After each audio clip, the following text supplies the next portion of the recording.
어느 수도원에서 수도사 4명이 기도를 하고 있었습니다. 그런데 갑자기 거센 바람이 불면서 수도원의 깃발이 펄럭거리는 거예요. 이것을 본 가장 어린 수도사가 이렇게 말했습니다. 깃발이 나부낍니다. 그러자 조금 더 경험 있는 수도사가 이렇게 말했죠. 그건 바람이 나부끼는 거야. 이번에 그 말을 들은 수련 경험이 훨씬 많은 3번째 수도사가 말했습니다. 그것은 깃발도 바람도 아니라 그대들의 마음이 나부끼는 것이라네. 그러자 옆에서 묵묵히 듣고 있던 가장 나이가 많은 4번째 수도승이 말했습니다. 주둥이들만 나불거리긴. 우스갯소리지만 와닿는 게 있죠. 진리는 머리로 아는 게 아니라 입으로만 떠드는 게 아니라 진리는 살아보고 경험하고 체험하는 것입니다. 그래서 예수님이 이 땅에 오신 거 아니겠어요?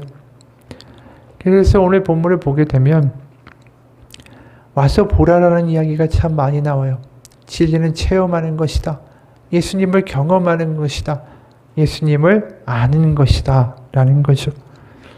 그래서 요한복음 1장 38절 39절을 보면 거기에 이런 말씀이 나와요. 예수께서 돌이켜 그 따르는 것을 보시고 물어 이르시되 무엇을 구하느냐? 이르되 랍비여 어디 계시오니까 하니 랍비는 번역하면 선생이라. 예수께서 이르시되 와서 보라. 이 이야기가 참 감격적인 이야기예요. 하나님의 진리를, 하나님의 복음을 와서 보라.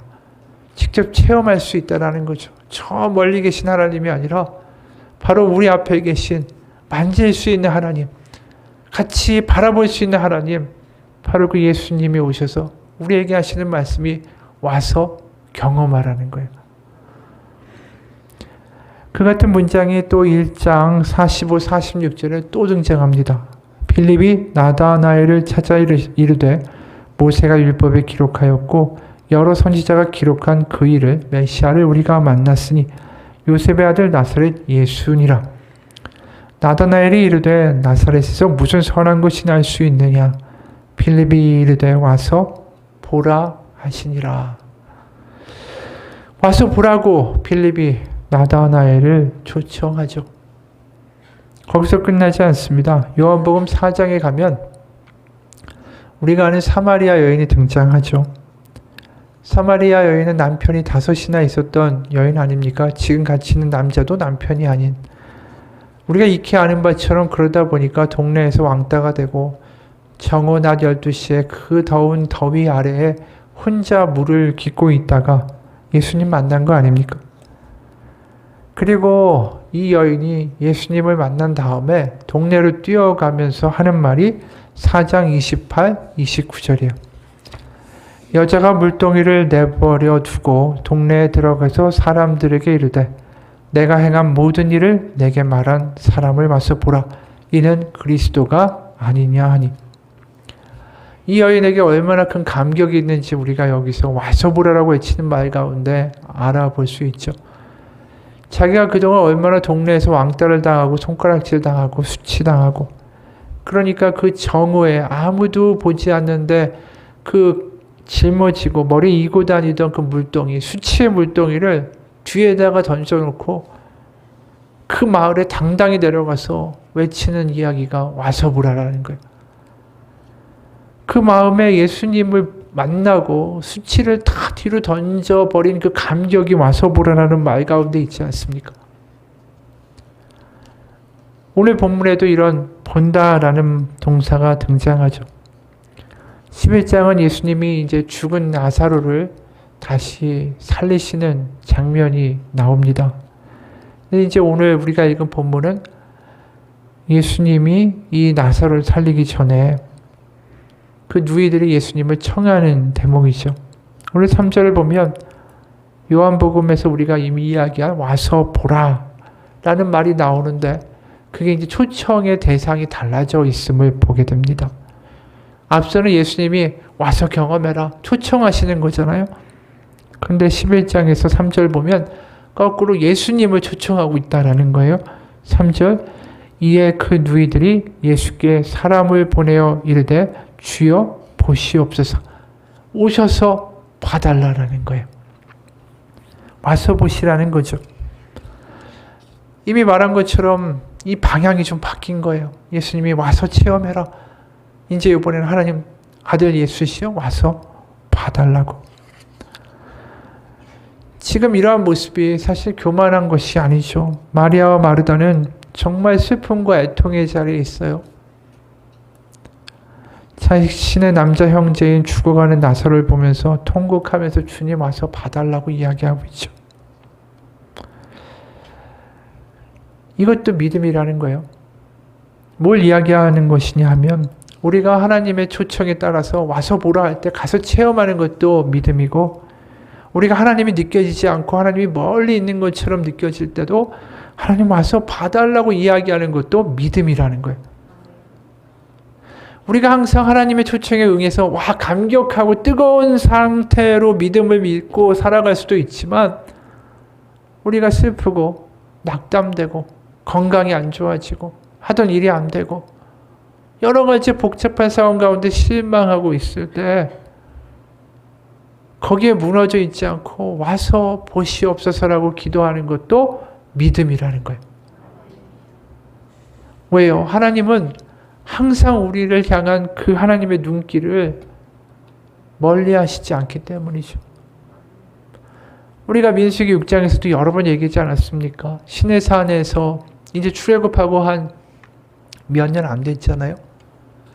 뭔가 하나님이 너는 내 백성이고 맞습니다. 하나님은 우리 하나님입니다. 이렇게 고백하고 언약을 맺고 나서 그들이 이제 광야로 나아갈 때에 그 아론을 통해서 축복하시는 게 뭡니까? 여호와는 너에게 얼굴빛 비추시기 원하고 평강 주시기 원하고 복 주시기 원한다라고 이야기하시는 거, 그들이 무슨 뛰어나고 자격이 있고 앞으로 싹 가면 불만 하나도 갖지 않고 완벽해서 그들에게 그런 약속하고 얼굴빛 비추기 원해라고 말씀하시는 거 아니잖아요. 그들의 못남을 다 알고 계시잖아요. 그런데도 그런 못난 사람들에게 얼굴빛 비추기 원하신다라는 게 복음 아니에요? 그게 하나님이에요. 그러니까 우리가 지금 설사 믿음이 좀 연약해지고 흔들거리고 한다 할지라도 하나님 와서 봐달라는 이 기도에 하나님 어떻게 응답하시지 않겠는가라는 거죠. 여러분, 주님 와서 봐달라고, 때로는 어떤 기도를 해야 될지도 모를 때 이런 기도가 응답받는 기도가 될 수 있어요. 아무것도 할 힘이 없을 때 주님 와서 봐주옵소서. 주님 와서 보시옵소서.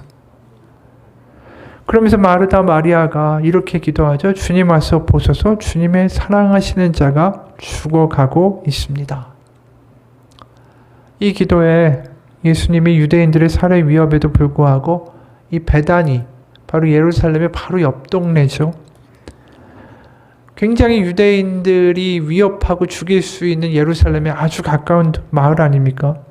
거길 가세요. 8절에 제자들이 말하되 라삐여 방금도 유대인들이 돌로 치려 하였는데 또 그리로 가시려 하나이까. 그런데 주님은 와서 봐달라는 말에 응답하고 가시는 거죠. 이렇게 어떻게 보면 와서 보시는, 와서 봐주시는 하나님의 모습이 우리는 구약에서도 발견할 수 있어요. 구약에서는 히브리어 파카드라는 단어가 있습니다. 이게 방문하다, 와서 보다라는 뜻이에요. 출애굽기 3장 16절입니다. 공동 번역이에요. 이스라엘의 장로들을 모으고 너희 조상들의 하나님 곧 아브라함의 하나님, 이삭의 하나님, 야곱의 하나님 여호와께서 나에게 나타나 이르셨다. 그렇게 말하며 이렇게 전하여라. 나는 너희들을 찾아와서 너희가 애굽에서 겪고 있는 일을 똑똑히 보았다. 이게 뭐라고 이야기합니까? 애굽에서 이스라엘이 종살이하고 노예를 고통당하는데 그 가운데 비명을 지르고 그 애통에 빠져 있는 것을 내가 와서 똑똑히 보았다라고 말씀하시죠. 그러니까 백성들이 뭐라고 말합니까? 출애굽기 4장 31절이에요. 백성들은 믿었다. 여호와께서 이스라엘 백성을 찾아오시어 자기들이 당하는 괴로움을 살펴주셨다는 말을 듣고 땅에 엎드려 예배하였다. 그러니까 하나님이, 우리가 믿음이 연약할 때도 하나님을 찾고 어떻게 보면 고통 가운데 있을 때 하나님 우리를 찾아와서 보셨다라고 말하는 대목들이 출애굽의 시작이라는 거예요. 그러니까 출애굽의 시작이 그들이 어떤 대단한 믿음을 가지고 하나님이 갑자기 너의 믿음에 반응해서 내가 너희들 노예에서 탈출시켜 줄게가 아니에요. 그들의 비명을 질렀다. 고통 가운데 하나님 부른 그 하나의 사실 가운데 하나님이 그들에게 찾아오셨다 하면서 출애굽이 시작되는 거예요. 우리가 누가복음 1장 세례 요한의 아버지 사가랴도 이런 말을 해요. 공동번역으로 68절에서 69절이에요. 찬미하여라 이스라엘의 주 하나님을, 당신의 백성을 찾아와 해방시키셨으며 우리를 구원하실 능력 있는 구세주를 당신의 종 다윗의 가문에서 일으켜 주셨다. 예수님의 탄생 사건도 하나님이 찾아오신 사건이라는 거예요. 우리가 부족하고 우리가 하나님을 제대로 정말 믿음 가운데 받들고 살아갈 준비가 되지 않아도 하나님이 우리를 찾아와 주셨다. 그 이야기를 계속하는 거예요. 출애굽에서의 사건도 그렇고 하나님이 이 땅 가운데 예수님을 보내신 것도 그렇고. 그렇기 때문에 오늘 누이들이 주님 오셔서 보시옵소서라는 이 말에 하나님의 아들 예수님은 죽을 가능성이 있는데도 불구하고 그 마을에 가시죠. 그 이유는 분명한 거예요. 바로 어찌할 바를 모르는 자녀들이 하나님 아버지 앞에 외치는 비명이기 때문이라는 것이죠. 믿음은 다시 말하지만 다른 게 아닙니다. 어떤 상황이든 간에 하나님 와서 보실 수 있는 하나님이다라는 걸 놓지 않는 거죠. 우리의 기도는 다른 게 아니에요. 하나님 와서 보시옵소서. 미국인 목사님이 기도회에서 이런 경험을 겪은 걸 기록했어요. 어느 월간 기도회 때 우리는 성도들 자녀들 중에 이른바 탕자들을 위해 집중적으로 기도했다. 우리는 말을 듣지 않는 자녀들로 인해 고통받는 부모들에게 자녀를 위해 하나님께 부르짖으며 기도하자고 초청했다. 예배당은 빈틈없이 꽉 찼고 놀라운 반응이 나타났다. 기도 중에 나는 자녀 문제로 어려움을 겪는 부모들에게 예배당 앞으로 나와 무릎을 꿇으라고 말했다. 그러자 많은 부모들이 나왔고 곧 예배당은 눈물 바다로 변했다. 부모들이 강대상 주변으로 모이자 나는 한 명씩 말 안 듣는 자녀의 이름을 부르게 했다. 단지 이름을 부르는 목소리만으로도 말할 수 없는 고통이 전해졌다. 걷잡을 수 없는 슬픔이 장래에 가득했다. 이어서 벌어진 상황은 실로 놀라웠다. 나는 무릎을 꿇은 부모들의 친구들을 앞으로 불러 그 친구들의 자녀들을 위해 함께 기도하기를 초청했다. 대부분의 부모들은 그간 긴 애통의 기도에 지쳐 있었다. 자녀 문제에 대한 하나님의 응답을 불신하는 마음들이 어느새 그들의 영혼을 잠식하고 있었던 것이다. 그러나 공동체가 하나 되어 애통의 기도를 올릴 때 그곳엔 하나님의 임재 역사가 있었다. 이 장면이 뭡니까? 교회가, 신앙 공동체가 형제자매들의 아픔에 공감하면서 애통으로 하는 그 기도의 장면 아닙니까? 그 기도가 뭐였을 것 같으세요? 그 구구절절한 사연을 뭘 다 이야기하겠어요? 그냥 그 자식을 이야기하면서 주님 와서 보시옵소서. 내 딸과 내 아들이 세상에서 죽어가고 있습니다. 그 탄식이 예배당을 가득 채운 거 아닐까요? 그러한 믿음의 탄식을 어떻게 하나님이 외면하시겠어요? 오늘 본문의 마리아와 마르다처럼 오면서 주님 와서 보시옵소서 외칠 때 주님이 어떻게 외면하시겠습니까?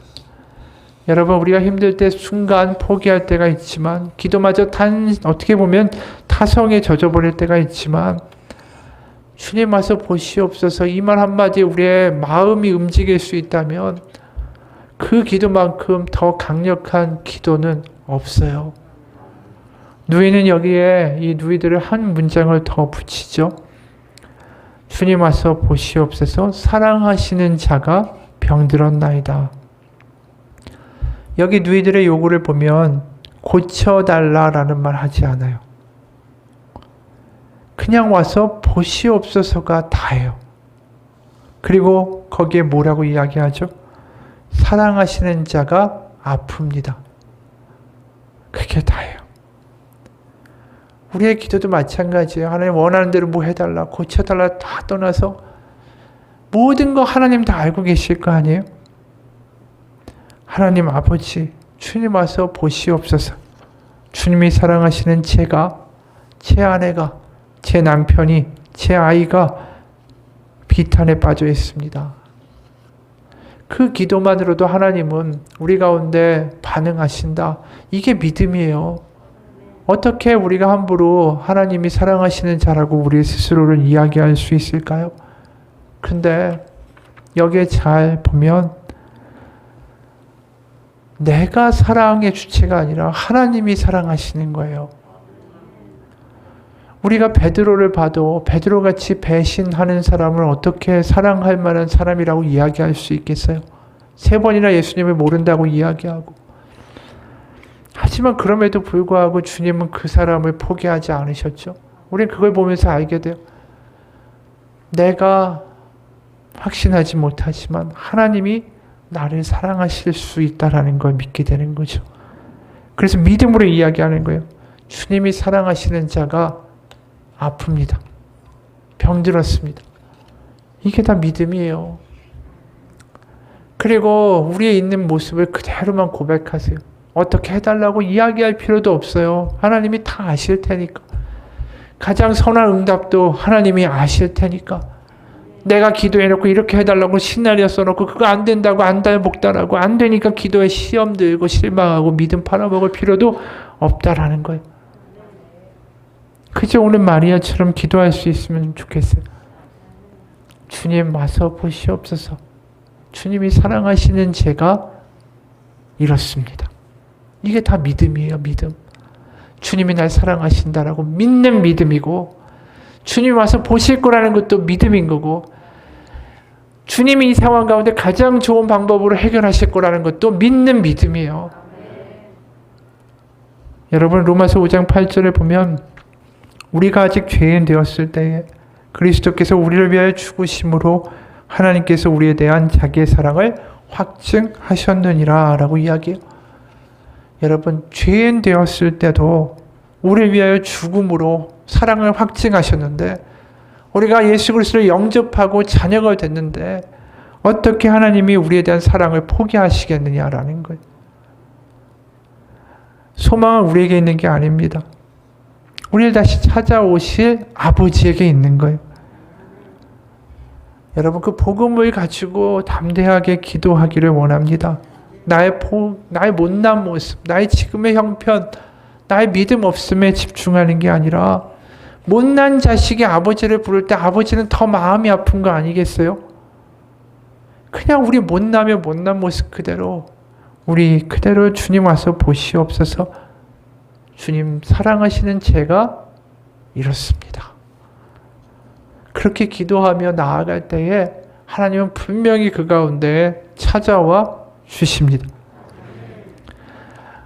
그 증거가 오늘 우리가 더 놀라운 장면을 보게 되는 33절과 35절에 있습니다. 33절부터 35절 보면 이런 말씀이 있어요. 예수께서 그가 우는 것과 또 함께 온 유대인들이 우는 것을 보시고, 그는 마리아예요. 심령의 비통히 여기시고 불쌍히 여기사 이르시되 그를 어디 두었느냐 이르되 주여 와서 보시옵소서 하니 예수께서 눈물을 흘리시더라. 참 감동적인 장면 아니에요? 와서 보시옵소서의 기도에 주님의 반응은 눈물을 흘리시더라라는 거예요.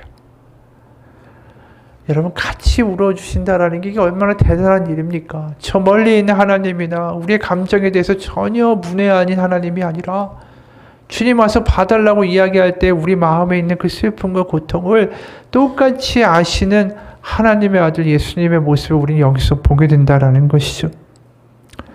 어느 신학자는 이 대목을 이렇게 기술해요. 주여 와서 보시옵소서. 이 말을 들은 예수님의 눈에서 눈물이 흐른다. 눈물은 원래 어둠 속에 있는 자, 고통 가운데 있는 자의 것이었는데 이제 주님이 우신다. 어둠 가운데 있는 자들의 눈물을 주님은 자신의 눈물로 받아들이신 것이다.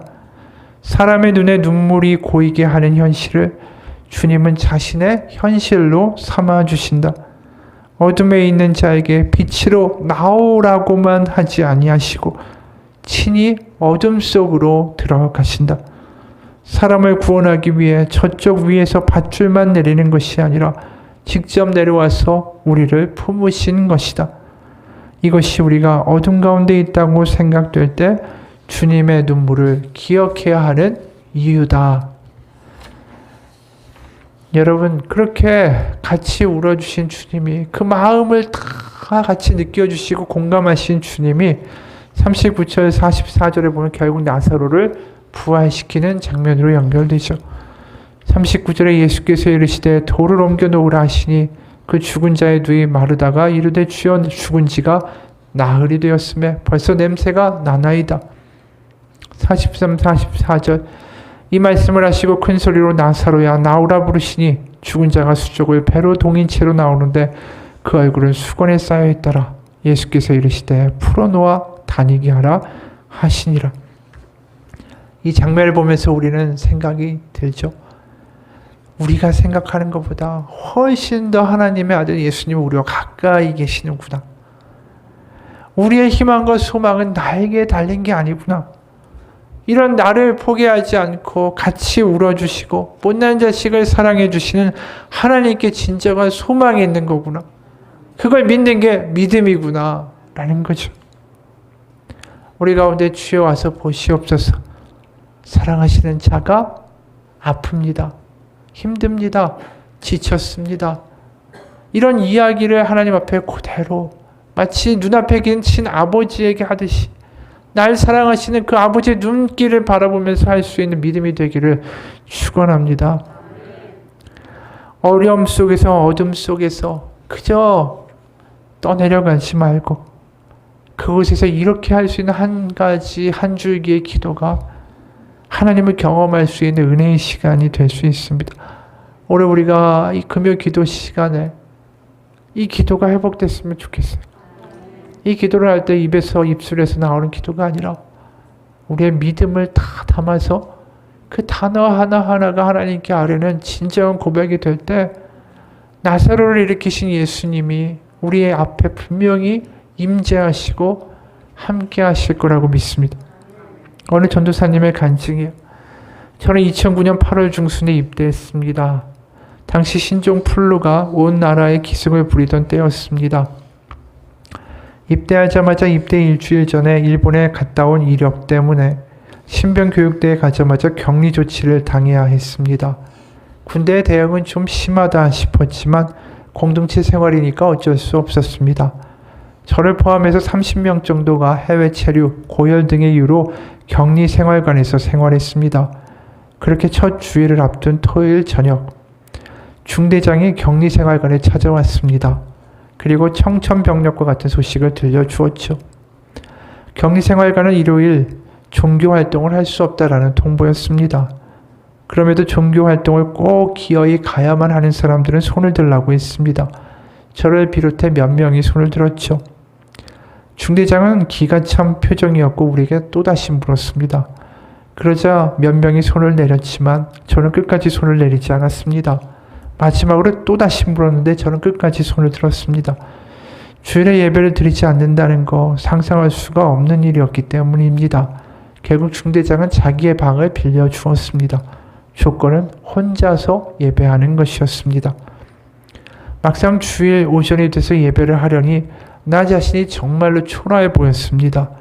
군에 입대한 지 일주일도 안 된 신병이 마스크를 끼고 생활복에 하얀 운동화를 신고 손에는 포켓 성경 하나만이 들려 있었습니다. 중대장실도 참 허름했습니다. 찬양팀도 없고 설교자도 없고 화려한 조명, 시설, 그리고 다른 성도와의 교제도 없었습니다. 그런데 중대장실에 들어가자마자 무릎을 꿇고 대성통곡을 했습니다. 왜냐하면 주님이 그 자리에 계시다라는 게 너무나도 확실하게 믿어졌기 때문입니다. 그로 인해 눈물이 터지고 내 안에서 말할 수 없는 갈망이 솟아났습니다. 놀랍게도 1시간 반 동안 말씀을 읽고 찬송가를 부르고 기도를 하는데 일반 예배할 때와는 너무나도 다른 형언할 수 없는 기쁨과 위로의 힘이 부어졌습니다. 군생활을 향한 막막함이 눈 녹듯이 사라졌죠. 허름한 중대장실이 주님의 임재로 가득한 예배당이 되었고 주님이 여건과 형편을 뛰어넘는 은혜를 부어주셨습니다. 지금도 그 예배의 감격이 잊혀지질 않습니다.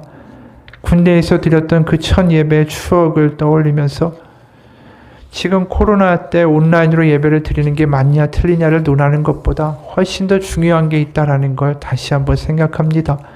어떤 환경이든 하나님께 예배하는 것이죠. 굶주림을 갖고 참된 예배자로 서는 것이죠. 유튜브로 예배를 드려야 한다면 더욱 주님을 향한 목마름을 갖고 예배하는 것이죠. 홀로 말씀을 읽고 큐티를 하고 기도를 하며 주님과의 교제를 더욱 간절함으로 갖는 것입니다.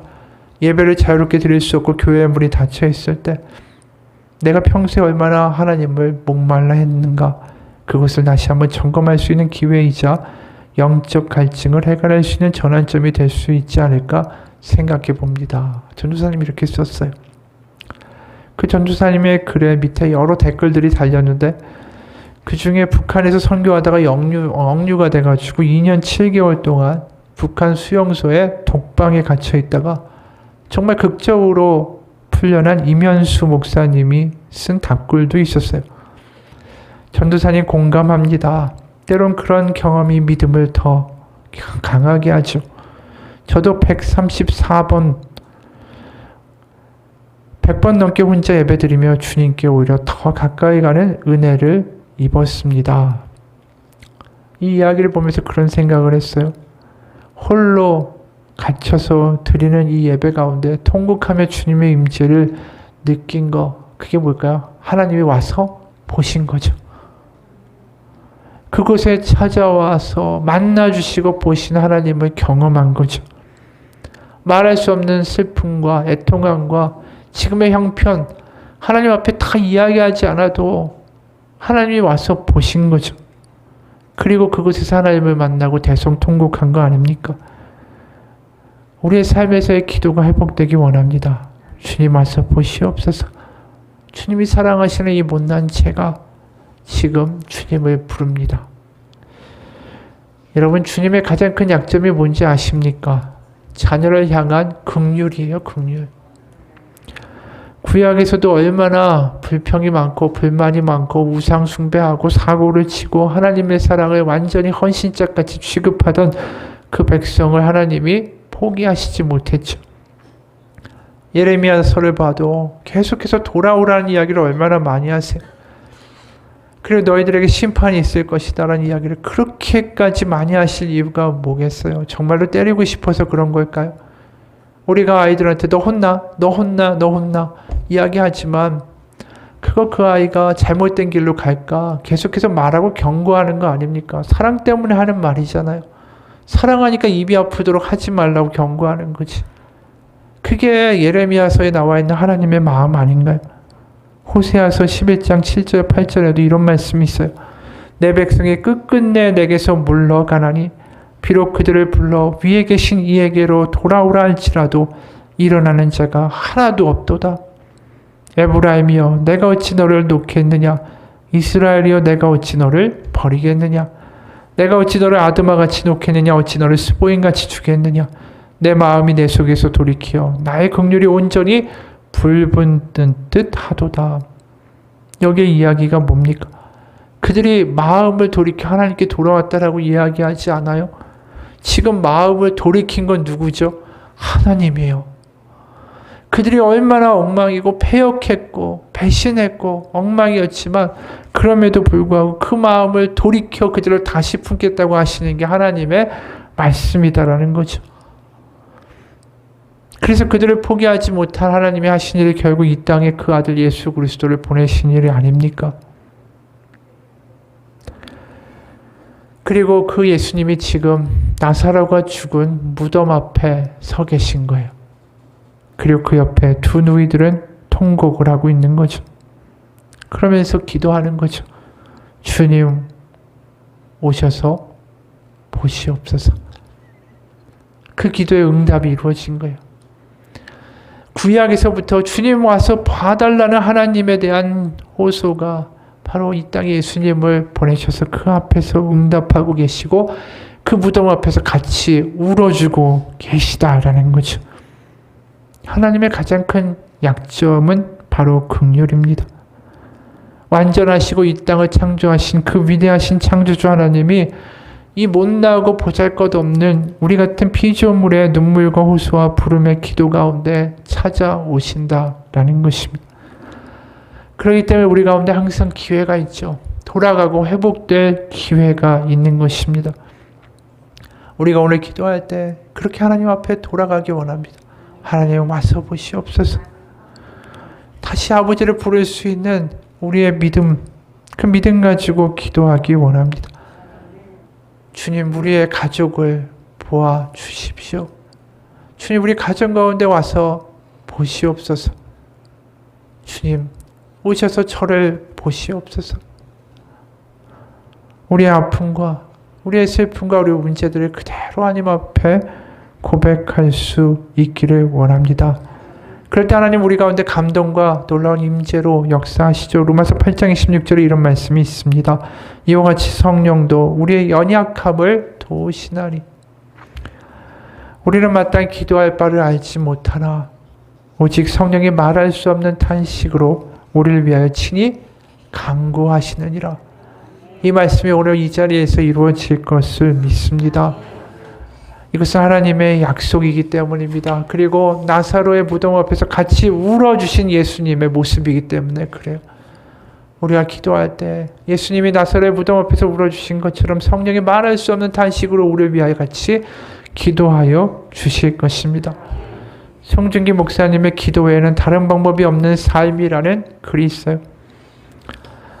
이거를 보면 짧게 소개합니다. 나의 기도 스승인 어머니는 홀로 남매를 키우며 시어머니를 모셔야만 했다.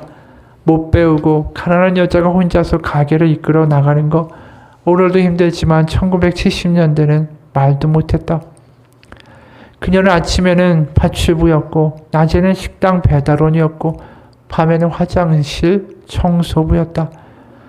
그러면서 살림도 했다. 잘 수 있는 시간은 4시간도 채 못 되었다. 그렇게 살아도 월세 한 번 제때 낼 수 없는 형편이었다. 그런데 어머니는 기도했다. 아니 그래서 기도했다. 잠잘 수 있는 4시간을 쪼개서 새벽기도, 산기도, 철야기도를 다녔다. 내가 봤다. 말문이 터지기 전부터 봐왔다. 어머니가 원래 특별하고 대단한 기도꾼이어서가 아니었다. 상황에 몰려 어쩔 수 없어서였다. 죽을 것 같은 생활고와 살려야 하는 자식들 때문이었다.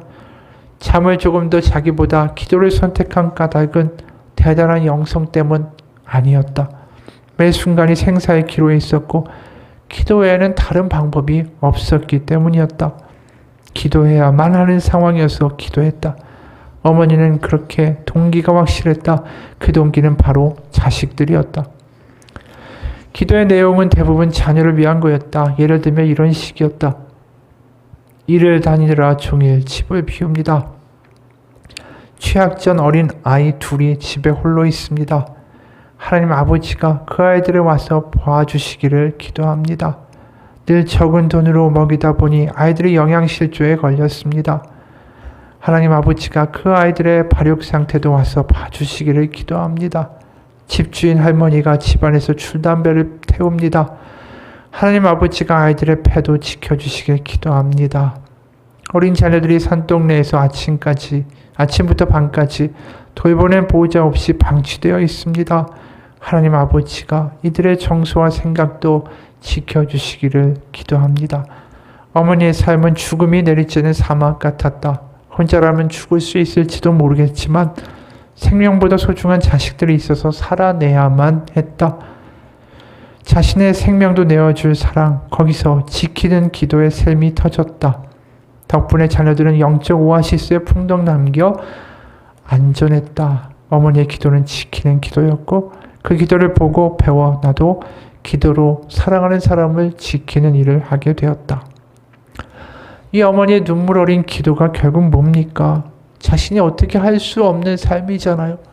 너무 먹고 살기 힘들고 하루에 4시간도 잘 수 없는 사막과 같은 현실 속에서 어머니가 할 수 있는 기도는 하나밖에 없죠. 주님 와서 봐달라는 것밖에 없어요. 주님이 주신 이 생명, 아이들 주님께서 와서 봐주시옵소서. 그것이 어머니의 간절한 기도였죠. 이 기도가 마르다의 기도고 이게 마리아의 기도가 아닐까요? 성경은 그렇게 결국 맨 마지막에 주님 와서 보시옵소서라고 또 마무리되는 걸 우리가 보게 돼요. 요한계시록 22장 20절과 21절입니다. 성경의 마지막 장입니다. 이것들을 증언하신 이가 이르시되 내가 진실로 속히 오리라 하시거늘 아멘. 주 예수여 오시옵소서. 주 예수의 은혜가 모든 자에게 있을지어다. 아멘. 성경의 마지막이 뭡니까? 주여 와서 보시옵소서. 이 모든 핍박과 고통과 순교와 악의 번성함과 이 세상의 타락을 와서 보시고 생명과 부활로 새하늘 새 땅을 이루시옵소서. 그게 초대교회의 핍박을 받고 살아가던 교인들의 간절한 기도였어요. 주님 와서 보시옵소서. 여러분, 오늘 우리의 기도가 회복되기 원합니다. 모든 걸 다 아시고 우리와 같이 울어주시는 그 하나님의 아들 예수님의 임재가 이 자리에 있음을 기억하시기 바랍니다. 내가 근사해서 기도하고 믿음 있고 내가 신실하고 일주일 동안에 정말 하나님 안에서 너무나도 잘 살았고 이래서만 이 기도하는 거 아니잖아요. 우리가 부족하지만 주님 와서 보시옵소서. 사랑하시는 자가 지금 이렇습니다라고 간절하게 믿음으로 고백하며 나아갈 때에 하나님 우리를 지키시고 얼굴빛 비추신 하나님의 사랑 우리 가운데 경험하게 하실 거라고 믿습니다. 같이 기도하겠습니다. 하나님, 복잡한 기도, 미사 어구가 잔뜩 들어있는 기도, 그런 기도 다 필요 없습니다. 이 말 저 말도 다 필요 없습니다. 주님이 아버지가 다 아시기 때문입니다. 그 믿음을 가지고 이 시간 나아갑니다. 주님 와서 보시옵소서. 저를 보시고 제 남편을 보시고 제 아내를 보시고 우리의 가정을 보시고 우리 일터를 보시옵소서. 주님, 사랑하시는 제가 눌리고 힘들고 지치고 아파하고 있습니다. 주님 와서 보시옵소서. 믿음 가운데 기도로 나아갈 때에 우리 가운데 응답하시는 주님을 만나는 시간 되게 하여 주옵소서. 살아계신 우리 주 예수 그리스도의 이름 받들어 기도합니다. 아멘.